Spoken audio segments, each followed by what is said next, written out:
सुखीना विचारधारा वाला देश, जहां आज नक्सल समस्या ने गंभीर रूप धारण कर रखा है। प्रश्न उठता है, ये नक्सली है कौन? समाज के सबसे शांत, शहरों से दूर जंगलों में रहने वाले तथा खेतों के माध्यम से अपने जीवन यापन करने वाले वो लोग जो अपने पूर्वजों द्वारा दिए गए धरोहर को बचाने के लिए सरकार के खिलाफ हथियार बंद हो गए हैं और अंततः ये लोग नक्सली बनने पर मजबूर होते हैं। महोदय, आधुनिकीकरण के नाम पर उन गरीब आदिवासियों की जमीनों को छीन ली गई तथा उन्हें मजबूर कर दिया बंधुआ मजदूर बनने पर, किंतु आज उनकी अधिकारों की कोई बात तक नहीं करता। मन समर्पित, तन समर्पित और यह जीवन समर्पित। मैं पूछता हूँ, देश की धरती तुझे क्या दूं, क्यों दूं और किस लिए न्यौछावर करूं अपना सब कुछ तुम पर? क्या इसलिए कि मुझे देशद्रोह जैसे शब्दों से नवाजा जाए या इसलिए कि मुझे फर्जी इनकाउंटर में मार दिया जाए? जी हां अध्यक्ष महोदय, कुछ ऐसा ही समय था जब मान्य सूर्य लखन भैया सोहराबुद्दीन तथा तुलसीराम प्रजापति को फर्जी इनकाउंटर में मार दिया गया। यह कैसी विडंबना है महोदय, हमारे विपक्षी साथी द्वारा मानव अधिकार का संरक्षण किए बगैर ही राष्ट्रीय सुरक्षा की बात करते हैं। जब आम लोगों का कोई अधिकार ही नहीं हो तो इस स्थिति में राष्ट्रीय सुरक्षा का क्या मतलब? मैं पूछना चाहता हूं अपने विपक्षी साथियों से, वे किस राष्ट्रीय सुरक्षा की बात करते हैं? पुलिस हिरासत में अत्याचार व मौत, उन्नाव केस, किसानों द्वारा आत्महत्या या बिहार के शेल्टर होम में हुई मासूम बच्चों के साथ दरिंदगी, क्या यह है राष्ट्रीय सुरक्षा?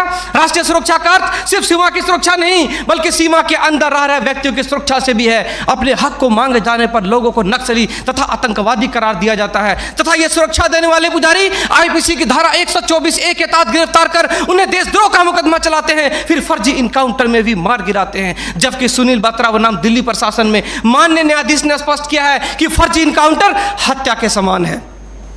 10 जुलाई 2004 को मनोरमा देवी के साथ दुष्कर्म और उसकी हत्या तथा पूर्वोत्तर राज्य की महिलाओं द्वारा हम सुरक्षा बलों के समक्ष निर्वस्त्र होकर विरोध प्रदर्शन करना इस बात का द्योतक है कि हम सुरक्षा बलों ने arms force special power act का दुरुपयोग कर नाजायज फायदा उठाया है। वहां के लोगों को जबरन गिरफ्तार कर उसे मानसिक एवं शारीरिक रूप से प्रताड़ित किया है तथा उनकी बहु बेटियों के साथ दरिंदगी कर मानवता को संसार किया है। यह देश की सभ्य समाज एवं लोकतांत्रिक शासन प्रणाली पर प्रश्नवाचक चिन्ह है। सीआरपीसी की धारा 41, 42, 107, 151 के तहत बिना वारंट गिरफ्तार करने की शक्ति, सीआरपीसी की धारा 129, 130 मजमे को तितर बितर करने की शक्ति और जरूरत पड़ने पर गोली चलाने तक की शक्ति इन सुरक्षा बलों को दी गई है। और कितने अधिकार दिया जाए इन्हें? तो दे दो रोलेक्ट एक्ट जैसा अंधा कानून और ढूंढते रहो इतिहास के पन्नों पर स्वतंत्रता एवं समानता जैसी शब्दों को। महोदय, आज जरूरत है चिंतन की, मंथन की, जागरूकता की, लोगों में विश्वास जगाने की। आज जरूरत है सुपर 30 जैसे संस्थानों की, ताकि अपने पथ से भटके हुए बच्चों को उचित शिक्षा,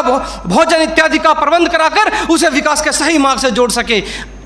अंत में फैसला माननीय निर्णायक मंडल के पर छोड़ते हुए गुरुदेव रविन्द्रनाथ टैगोर की इन पंक्तियों के साथ मैं अपनी वाणी को विराम देना चाहूंगा कि मैं जीना चाहता हूं इंसानों की फौज के बीच में, मैं जीना चाहता हूं उगते सूरज की किरणों के बीच में, सुंदरता और सुगंध के बीच में। मेरी इच्छा है काश मिल जाए मुझे थोड़ी सी जगह इन जीने वालों के दिलों के बीच में। जय हिंद,